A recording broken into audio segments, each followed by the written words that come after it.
Here we go, everybody. Welcome to episode 73 of I Just Got My Kid to Sleep live from Las Vegas. I'm pointing. Can you see? That's the reflection of my room because that's what the windows are.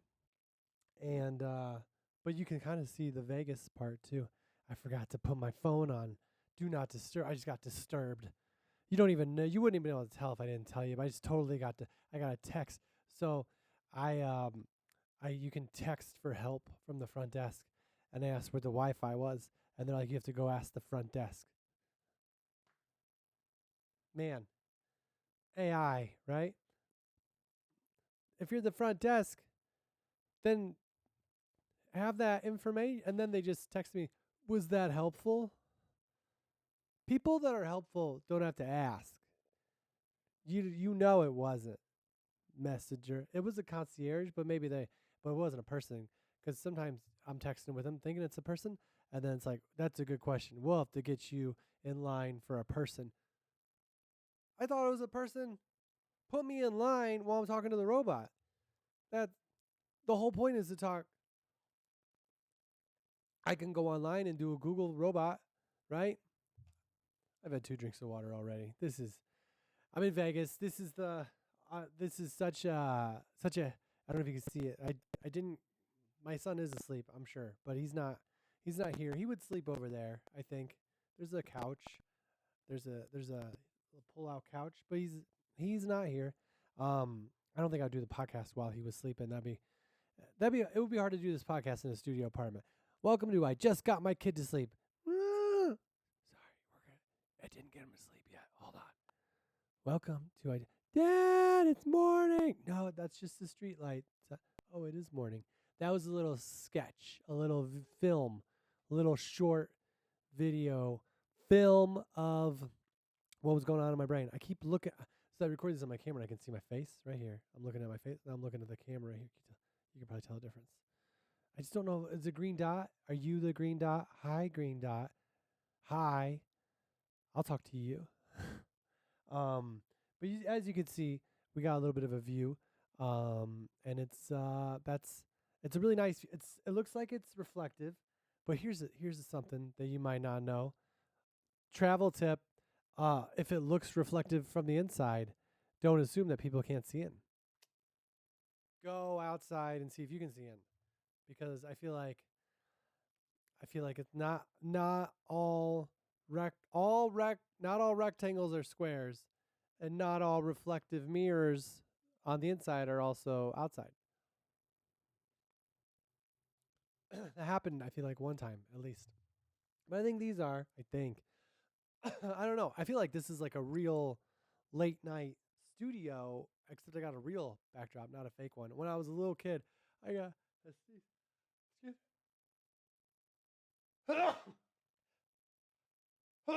We're gonna.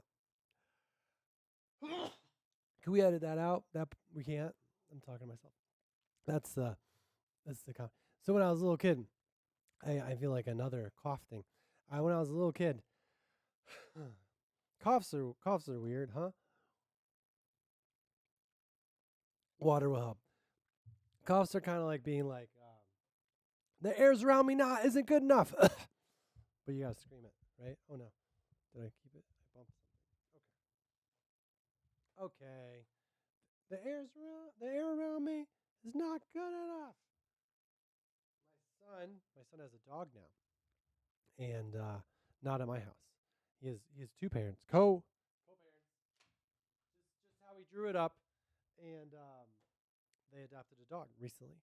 They fostered him, and then his mom was telling me the story, and it kind of sounds like they were taken, not like kidnapped, but like for fools. Like they're like, we just want to volunteer at this shelter, and they're like, oh, we have one for you to foster, and they're like, we didn't plan on that, and then they were like, we really think this dog should go to a farm, and like we have a farm for him, but do you want to have him? And then they said yes, and so now there's a dog, and I used to be allergic to dogs, and I found out recently that I still am, and not like around like the only so dogs don't bother me anymore. The only way they bother me is if I'm around them, and then later on the day I touch my face, and then it'll like my eyes will water, and then if I don't touch my eyes at all, I'll be fine. Just the next day I'll sneeze a lot. Completely unrelated to the dog. It just takes a little while for my body to realize I've been around a dog. What? It's so weird. One time I was in a relationship with someone and I told them I was allergic to like the cardboard dust or whatever. And they just like hid it around me. And then they were like, see, you're not reacting. I'm like, well, I I might be later. Like that's just how it's always been. Okay. All you allergy haters out there. I mean, I don't like allergies either, but like haters of allergy people. I don't know. It doesn't always have. It's not like a dog. Ah, chew. It's like a dog. Okay. Well, I don't want to be socially awkward right now. So, hi, dog. Hi. Here's how I interact with a dog, knowing that I'll be allergic to it in 2 days or the next. Hi, hi. I like you, but I'm not gonna touch you. That's that's my react. That's how I talk to Cowboy. I'm like, I love you too, but I'm not a touching love person. One of my friends told me that the dog hair isn't even the thing that makes people allergic. So the whole like non hypoallergenic dog thing is just like a little scam. I'm not gonna say it. I'm not gonna say the SCA word because I don't know if it's true. But it says they say that it comes from the saliva, and so I don't think there's a dog out there that's hyposaliva. So if you know one, let me know. I might be. I'm not gonna. I travel too much, but the dogs are nice. I never really. I've only was only around a dog for like one time for a while, and it was really fun. It was like one day we went to our family's friend's lake house, and they had a little dog. And at first I was afraid because I knew that I might not be able to breathe the next day that well. But then it was such a cute dog, and I was totally fine that whole day with that dog. And then there's this dog, and Cowboy's very nice. And they invite me inside, so I can see the dog and pick up Jack when I go to get my son. And I think they're trying to kill me too. Not Jack, but subconsciously they just I don't know. It'll get better. It'll I'll be fine. I don't know. At least they're not biting. They're not biting, you know. One thing, a good thing about allergies I realized recently as I was sneezing a lot because of Cowboy, I believe, maybe it's someone else, is that you're not really sick. Yeah. Isn't that nice? It's all fake. It's not the allergies are real, but there's no virus inside of you that's trying to kill you, that's trying to harvest all of your oxygen cells to grow and multiply and going unchecked. This bacteria and or virus could eliminate your existence, ultimately eliminating their own. So they probably just want to hurt you enough to become the biggest amount of themselves they can be, but keep you alive. That's what I would. That's probably, and allergies aren't like that. They just they just make you react as if you're going going down. It's okay. I don't know how I got there, but I'm getting there. Um, but yeah, this is Vegas. We're at the MGM signature. You can see it from this. My my notepad. They still give out notepads here and pens. That's what I love about the signature. I think if you call yourself the signature, you I can't touch the table. It vibrates. My camera shook a little bit when I went. At least I didn't do that time. When you call yourself the signature, you got to put something to have a signature. Anybody when they were kids practice signatures of famous people and see if their friends could figure out what they were? My brothers and I did that one time. We had a little chalkboard and we would like practice the signature of a famous, not the actual signature. We didn't know what they looked like. We just tried to make a messy looking name. And then our friends, well, our family at that point, we had friends too, I'm sure. But our brothers, my brothers and I would try to figure out who it was. And my son is 6 right now, and he does not know how to really write. All of his letters look like a celebrity's signature. They're a little. It's great. It's great being around for all the steps of seeing how they learn.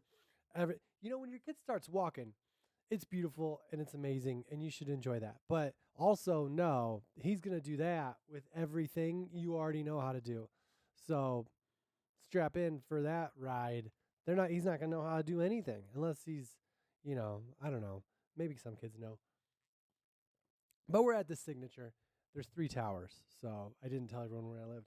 I got a good view of the high roller, which is over here. I didn't put it over here because I don't want to touch it, but you can see the reflection of the camera, and then that just ruins the fifth wall.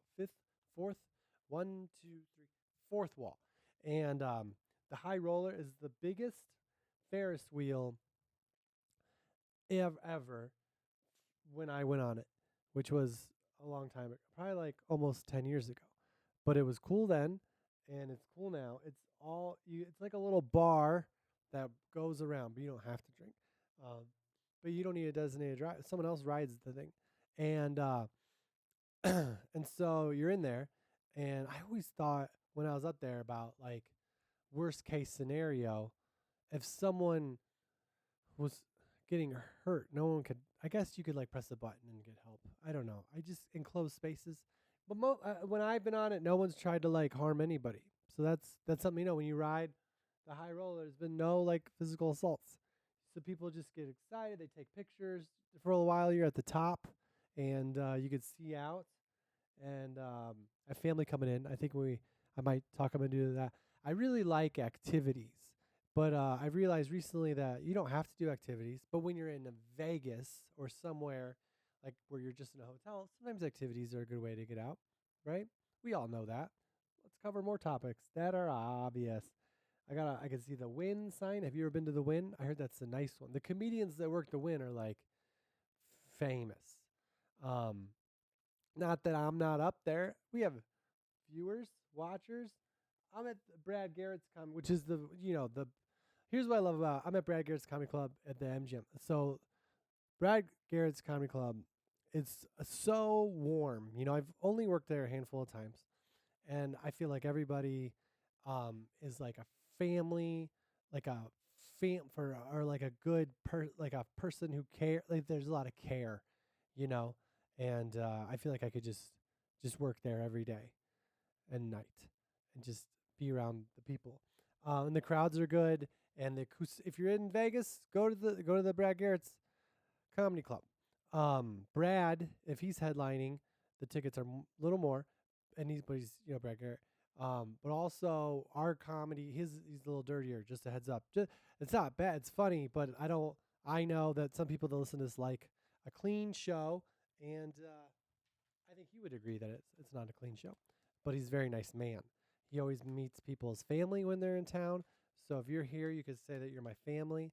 And he also has this popcorn. It's movie theater. He has all the flavors, and you can get it at the club, or if you're a comedian, you can get it free and bring it back to your hotel room in a bag. I used to feel like when you leave a green room, you shouldn't stack your backpack with everything, but they told me I could. They said, "Here's a bag, take stuff up to your hotel room." So, what do you feel about that? It's like I'm watching a movie, but I'm doing a podcast. Should I eat so close to the mic? I always wonder. I listen to a good amount of baseball games.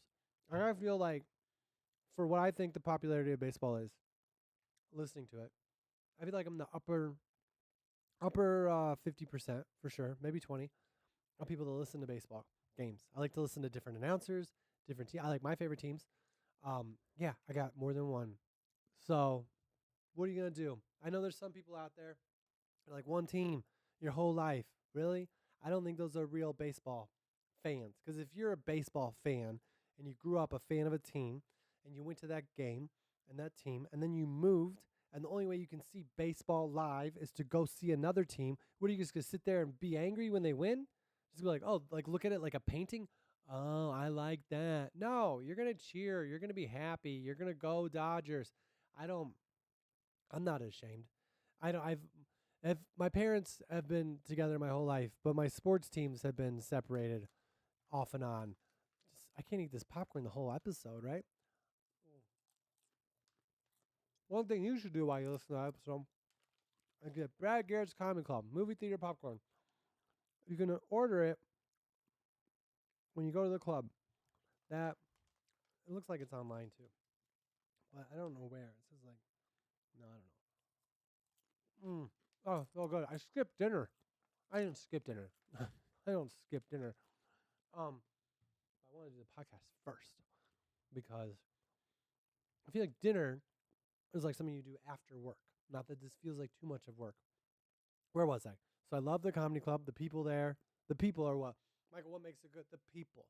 The people. Last week, I was in Springfield, Missouri, at the Blue Room Comedy Club. People also great. I just know these people better because I've been here more. But Blue Room, Springfield, great. Brad Garrett's, um, Las Vegas, great. And I'm so happy. I just feel like this inner joy, this great inner joy at where my life is and at this place. At life is at this place. As I look out amongst other people's hotel rooms with reflective things. But yeah, I like bright lights, The bright lights. I got into where I was already. I'm here all week. And yeah, so we're in Vegas. I just got my kid to sleep. I didn't do that. We talked about that. I had a weird thing that I started thinking about again recently that I thought would be an interesting thing. I don't know. If you're a parent, maybe you can relate when your children are young. My child was younger. He was younger. When kids, they say girls potty train before boys. That's what they say. That's what they tell you when you have a boy, so you don't feel that bad. And, Jack, I think maybe he was 3 when we started trying. Maybe 4. There's a point where it's easier when they're not. I just remember that because some people want it, like people wanted to, but then I was like, well, it when you're traveling or whatever, and you got to find a bathroom, and it's like now it's a whole thing, and yeah. But so there's a chance, there's a time where they are, but they're not, and so then do pull ups, like 3, 4, 5, whatever. Um, and I was thinking about this the other weekend. There was a moment, I don't know if parents have done this before, where where Jack was in a pull up. It was at night probably, and somehow the pull up ended up in his dirty clothes, and I was just doing laundry, and I ended up washing that, and that's a little. It wasn't like a really dirty pull up, but it was just gross because those are like meant to soak up water, but not like washer water. So it kind of exploded inside, and then the inside of this thing was in my washer, and the easiest way is to vacuum it out. That's where I was going with that, is you can vacuum it out if you've ever done that before. Anyway, let's go to a question. This is question number 9 from this email. I think we're almost done with all these. You have a very unique voice that sets you apart from other comedians. This is a compliment formed as a question. Not a bad way to get me to read your compliment question on air. Do you feel like you have been consistently the same over the years? So when I started stand-up, my perspective was you have to make people laugh. And so I did that. I did whatever that took. At first, my very first times on stage, I remember some people just describing me as weird, and not like in the funny, good way as weird, but like just like I was trying so hard to be funny that I wasn't trusting that my jokes could work too. Like I had jokes, and I was just like putting so much other weird stuff on top of it that because I was afraid to not get the laugh. And I think that's the biggest thing that you can do as a comedian when you're starting out or when you're trying a new joke. Every time you try a new joke, it's like you're starting out again. Is to just do it and let it do great, let it do average, let it bomb, whatever it is, but don't try to do more than that. Because then that's its own thing, and then you're creating another whole thing. And that's fine. People do that. People do characters and people do big stuff. But it didn't feel good to me. And I had a friend, comedian Brian Aldrich, who was a mentor to many comedians, I found out later in life, who told me that you don't have to do that. And he was like, he compared it to watching Woody on Cheers. Like he's a person, he's a very natural. He's funny because the jokes are funny and because his character's stupid, not because he's weird, And not that you can't be funny and weird, but like the way I was doing it, he just said that I might fall. My jokes were kind of like stupid, smart like that when I started out, and he was like that could be something. So then I just tried to be really more myself. So I think in the very beginning, I was very, very beginning. I was like pushing it into like not trusting the jokes being funny and weird. And then that's very early on, first couple times, or whatever. And then I became this person that had these kind of like short jokes that that sort of ended, and then I went on to the next joke. And I remember my voice physically would turn dumber. When I was in college, I was in this play called I forget, it was about a 80s roller skating rink gang. They existed in this play, and my name was House, and because I was like the muscle, even though I wasn't, but they thought that I would be good at it. And I remember my directors kept telling me to be stupider and stupider for this play. Um, so I had that character, and I didn't consciously be like, oh, I'm gonna be that guy. I think my brain knew that got laughs, and so it just added that into there. And then also looking back as an adult, watched Rocky a lot as a kid, and he has some jokes that are like stupid, smart. Like there's your stupid character, but they're smart because you thought of them, and so I just kind of leaned into that, and my voice would get kind of dumber, like lower, and like kind of like clueless, I guess, as a man, a mimbo in the sense of Seinfeld, and no one ever thought I was stupid. Like I didn't pull it off. Um, People thought I was high sometimes, and it's always weird. I feel like, not to get off on a tangent, but when you don't do drugs, and people ask if you are on them, it's a real gut punch. I feel like because it's definitely happened to me before, where I'm socially awkward in a moment, and someone's like, "Are you high right now?" And I just want to be like, "No, I just want to leave." And because I remember there were some moments where people are like, "You look like you're high," and I'm just like, "I'm just trying to fit in," and no one was high at that social interaction.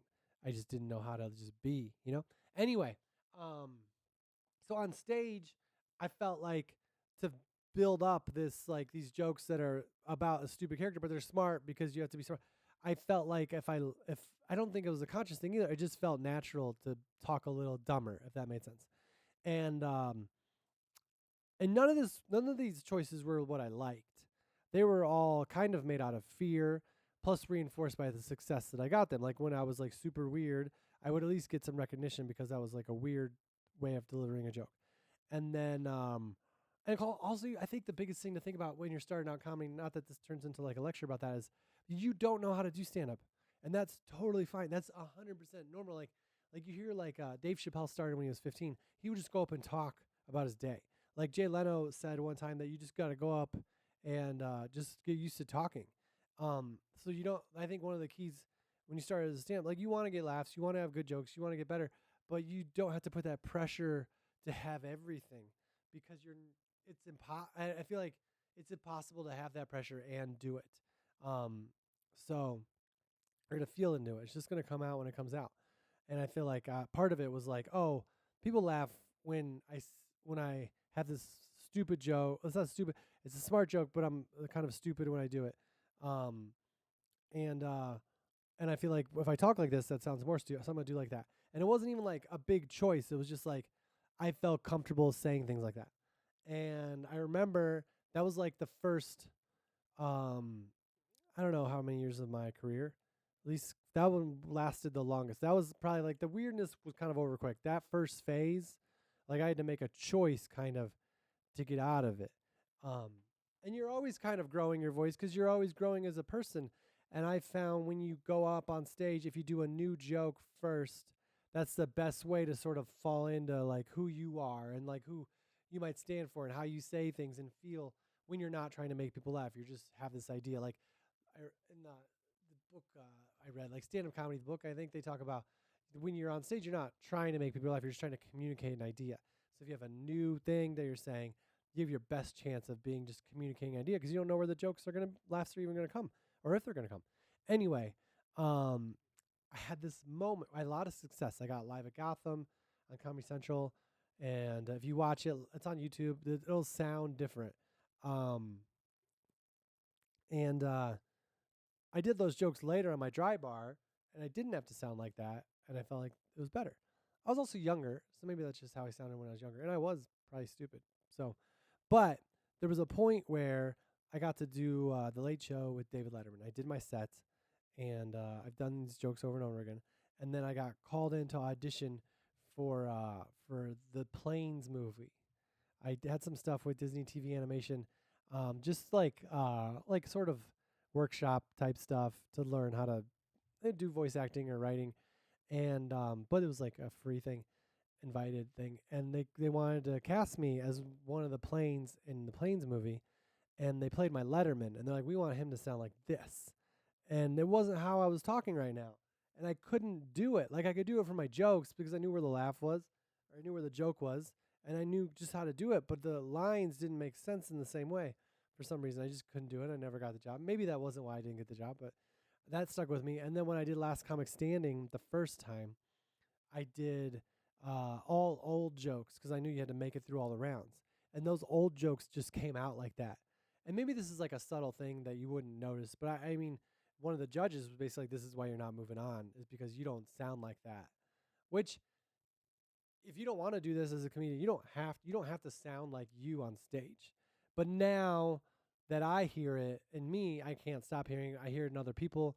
Like I can tell a lot of times when people have a more natural way of delivering a joke and are trying to be funny in a way that's distracting and not funny.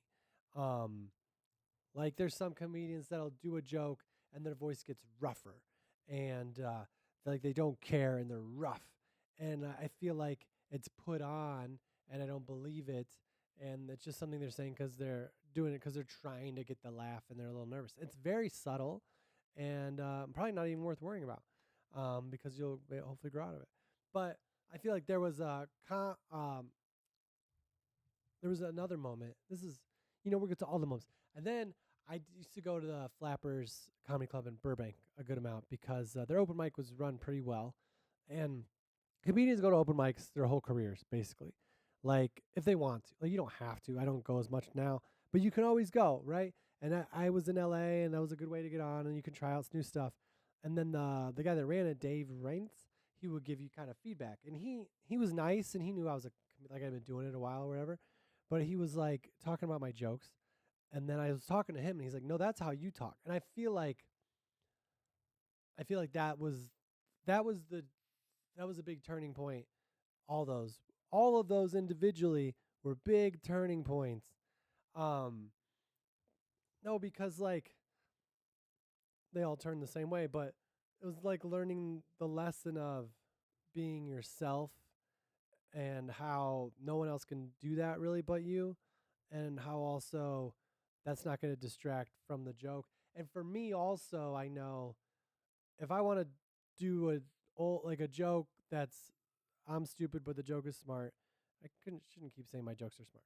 But like, you know what I mean? Like someone is a stupid character and they say something and you're like, "Oh, we're laughing cuz he's stupid," but you know, no one really I feel like no one thinks, "Oh, he's stupid."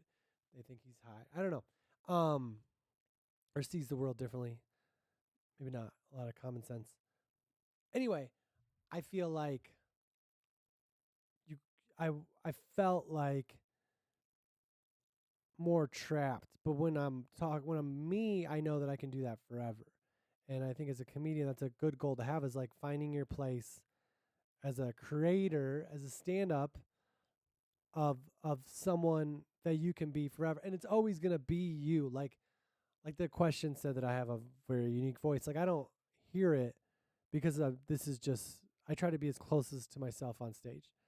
And yeah, that's it. That's that question. Um but that's fun. I think what I was trying to say too was that like being yourself for me was very fun.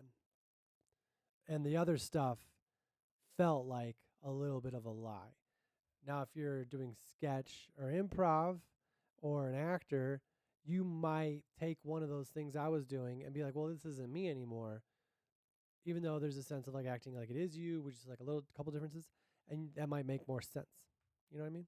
Anyway, but it's easier for me to think about doing sets my whole life for a long time or writing new specials when I know I don't have to write within this person who's not me. I get to use me. There's something very, very, very gratifying. I don't know the word, about having something happen in your life and getting to use that for comedy. That like that's like a paycheck to know that like I'm creating this material by living. So I get to have the experience, which could be good or bad or both or all of it. And then I get to have the second experience where I take something from it, just like one part, and it becomes a whole nother thing that people will get to laugh at. It's very special. Anyway, number 10, we're doing all the questions. This part's just questions. Because I forgot what I was talking about earlier. That's the main. I had some places I was going to go. That's why I don't make a place where I'm going to go because, well, I didn't have that kind of place. Because then I'm like, all the places I could go, right? Where else could I go? Anyways, question number 10. How often do you sit down and write jokes? Do you have a specific process? I don't sit down and write jokes anymore. I used to write jokes. I used to do a lot of free writing. My specific process would be free write until like a notebook is full, where you just sit down, pen to paper, and just do that for as long as works for you. 20 minutes, half hour, hour. One of my friends, when I started, Tommy Johnigan, would do it 2 hours a day. He'd go back and read it all and have like a new 5 minutes on Monday to try it out at the open mics all week. And that worked for him. He got a feature set out of like he was able to grow really fast. And I thought that was kind of the only way to do it because I would do that and I came up with new jokes too. And so I had a lot of like free writing notebooks. But then I wouldn't always go back and read them. But just the process of doing it was nice. Like I have moments where I remember, oh, I found this joke, or I remember free writing a joke. And that was special. But I put a lot of emphasis on like the work of it. When as a comedian, the more you work, you're traveling, especially with social media now. Like I don't have a social media guy. I feel like it's more homegrown. It's more special when it comes from me. And so I don't do that, even though I like doing it. I found that the most important thing, the most important process for new jokes is just wanting to do new jokes and accepting that they're going to come and maybe thinking about them, trying them out is important. But there's a fine line for me of like, okay, I'm going to try out a new thing every show, right? But then I'm like looking at this phone and I'll just try out a thing, try out a new thing, and then it bombs. I'm like, yeah, I knew that, but I just had to try a new thing. Well, then don't try that new thing. That's my advice to myself is like, do the new thing that you don't think will bomb or won't bomb. You just read it, and for some reason you want to pick it. If you pick a thing and you're like, I don't like it and I don't think it's going to work, don't do it just to do it. Your crowd paid or their time, get it to the point where you at least like it. Anyway, I used to sit down and write jokes, and then a couple comedians who I really like were talking about their careers, and they're older, so it was different back then. And I would ask them about their writing process, and they would like laugh at the idea of having a notebook. Like they never had notebooks anymore for a long time, and I used to hear other comedians talk about that, and I would be like, oh, I would think that they were lazy or like they didn't believe in themselves and writing and all that stuff. Or it would just, whenever, and this is valuable in any field, I think, whenever you think about something that you don't do, but somebody else does in a negative way, I would stop yourself and be like, well, how come I have to judge this so harshly? Because if it really had no impact on you, it would just float through your brain, out your ears, and into the atmosphere and dissolve into atoms and quarks. Um, that's how thoughts work, right? But but for some reason it's stuck in there and it's stuck in a place where you're like trying to justify why you don't do it. And I don't I don't think that's closed minded. And I think the more open minded we can be, the better. So what I was saying was these guys, I think they just got premises, like ideas for jokes, and remembered them and then did it on stage. And stand up is a performance art, and it's created and written all at once. So I think it's not like a play where you're like, oh, we're improvising now, and it feels like maybe you could have written it, or a movie where improv always has a place too, sometimes. Always, sometimes. I should have written this.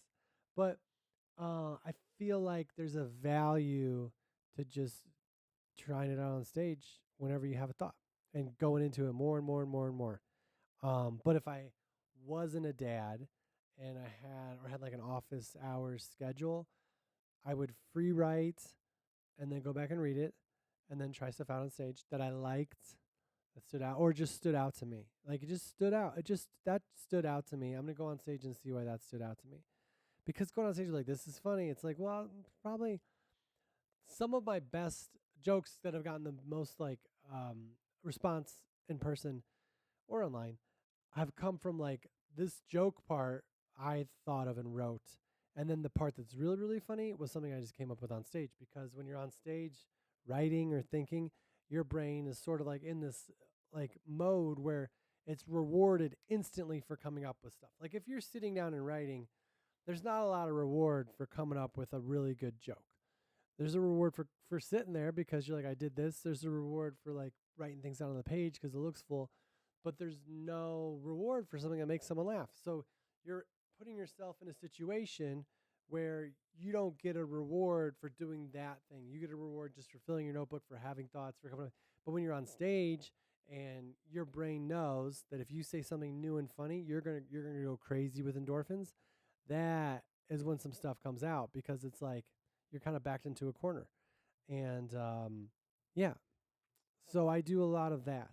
But also, if I wanted to go back to what I was doing before, and I think this also worked, I would take a joke because I had very short jokes, and one of my friends was like, you should try to make them longer because then you don't have to reset the energy of the room or whatever after every joke.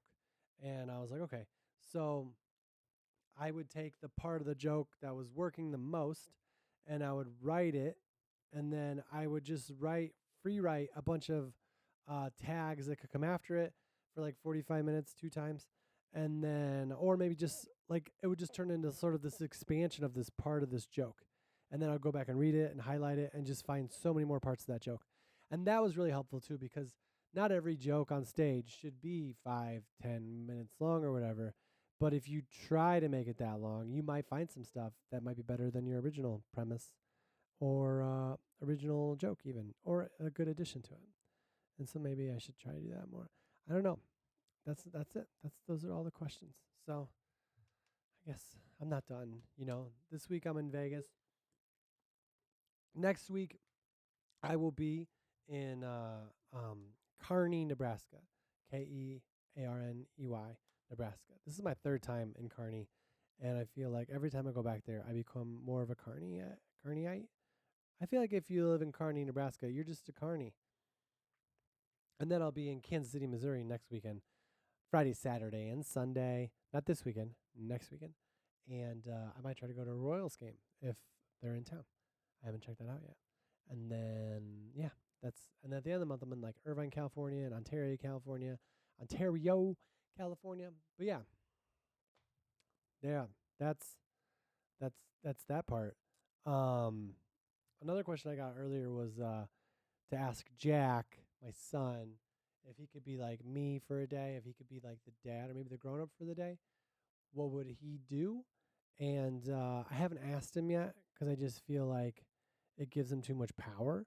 And I would like listen to it and be like, we should try to do it. So I just haven't taken his brain down that way. But I think if I were to answer it for him, and maybe I'll answer it with him another time, or like ask him and then report back.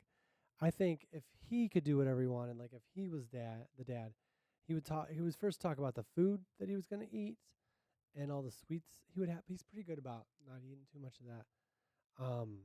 And I don't know, play video games a lot, but then he also wants to go outside. I think he kind of already is the dad, like authority wise, right? You don't know, you wouldn't know, but I feel like I was thinking about that recently. I feel like being a parent, because sometimes I'm very much, maybe it's because I'm a single dad or like we co-parent or whatever, but I feel like when he's in my house, I'm very much open to his ideas, and I think it might just be because he's the only other person in the room. That's why you can't have like a boss and then one employee, because it's like, well, now I'm bouncing things off of you, but then you're the person that has to do stuff.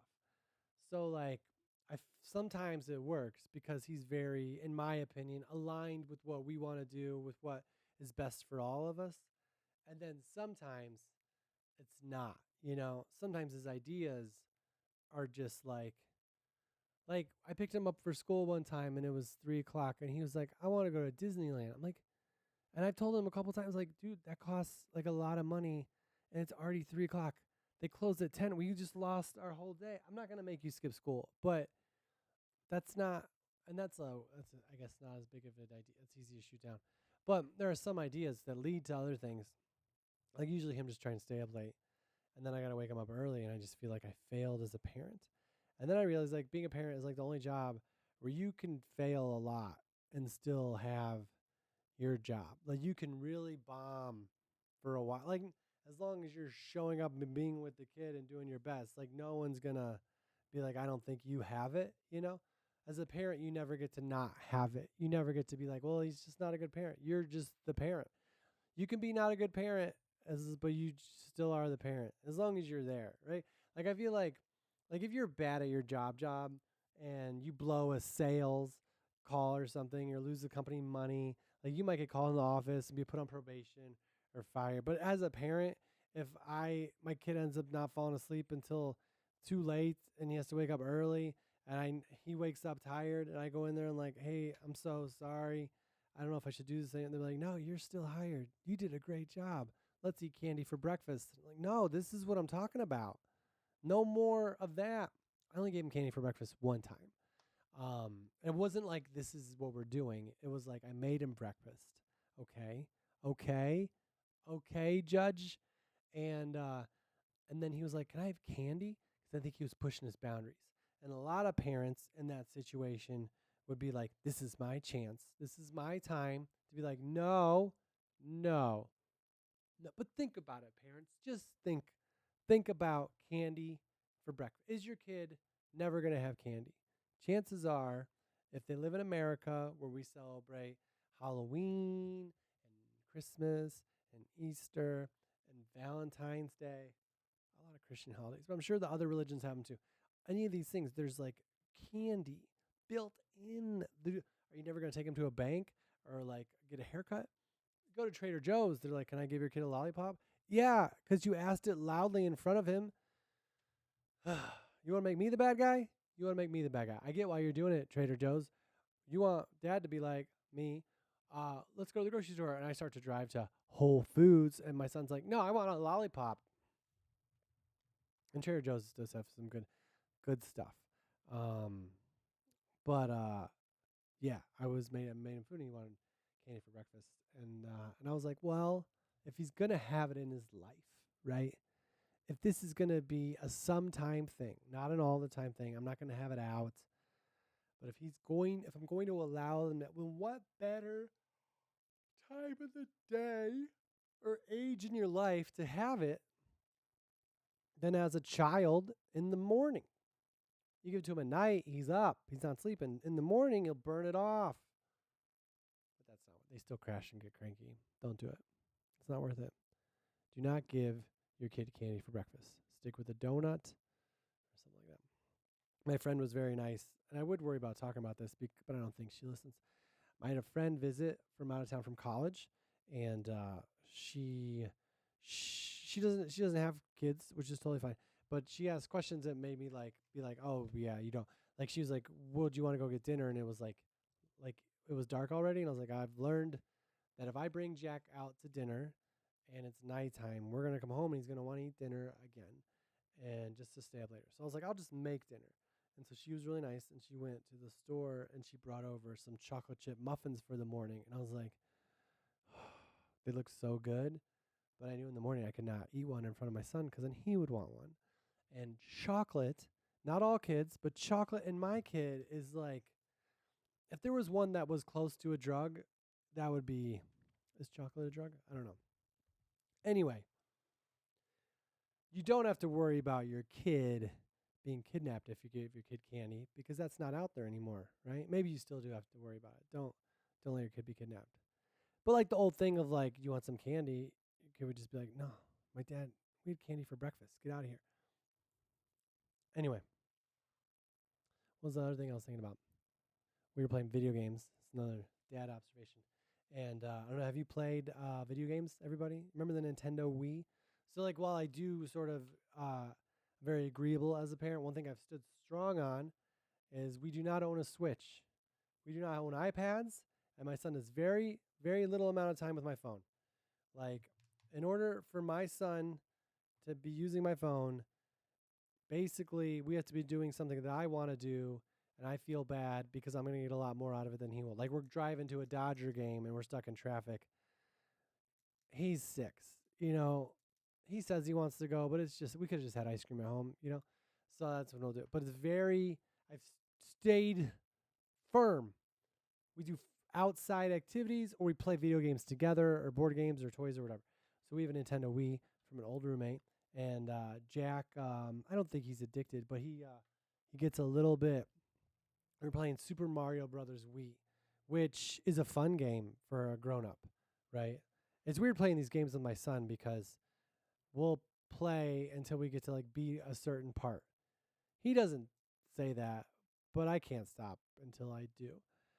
I'm fine though. I just want him to feel like he can go to bed if we beat this level and can save. Because if we don't beat the level and save, then what have we worked for this last 10, 20 minutes, hour, 2 hours? Like, what if we put this time in for? How are you going to fall asleep knowing that we didn't even get this gold star and we're so far away from beating Bowser? I should stop sooner. But we'll get to a point where it's hard, you know? And Super Mario Brothers Wii, and then I'll beat a level and I'll be like, feels so good. And then I'll be like, oh, this was made for kids. Like, there's some games that are for adults that are probably harder, but like a lot of the games we play are all for kids.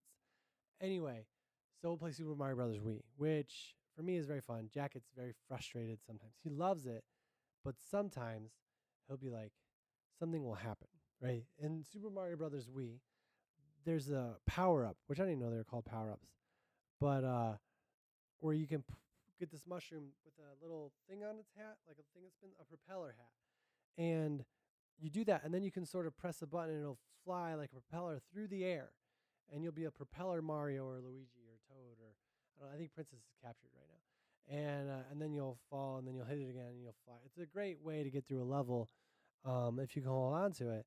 And Jack will be so excited when he gets it. And then when he loses it right away because he just runs into bad guys all the time, like he's a bully in a schoolyard and doesn't get hurt by them, he will be like, sometimes he'll just scream. Like our neighbors have to be like, what is this? Why is this child gambling on Nintendo Wii games? Like he is in tears. He's upset. And as the parent, like I know when I was a kid, if I reacted that way to something, like a video game, my parents would probably take it out of my hands and maybe give it away. Like that wasn't, and but like we could play board games and get upset. So I try to look at it. I try to like support the emotion, you know. I I don't shoot it down like, hey, this is just a video game. Don't get upset because it's big to him, you know, and he cares about it.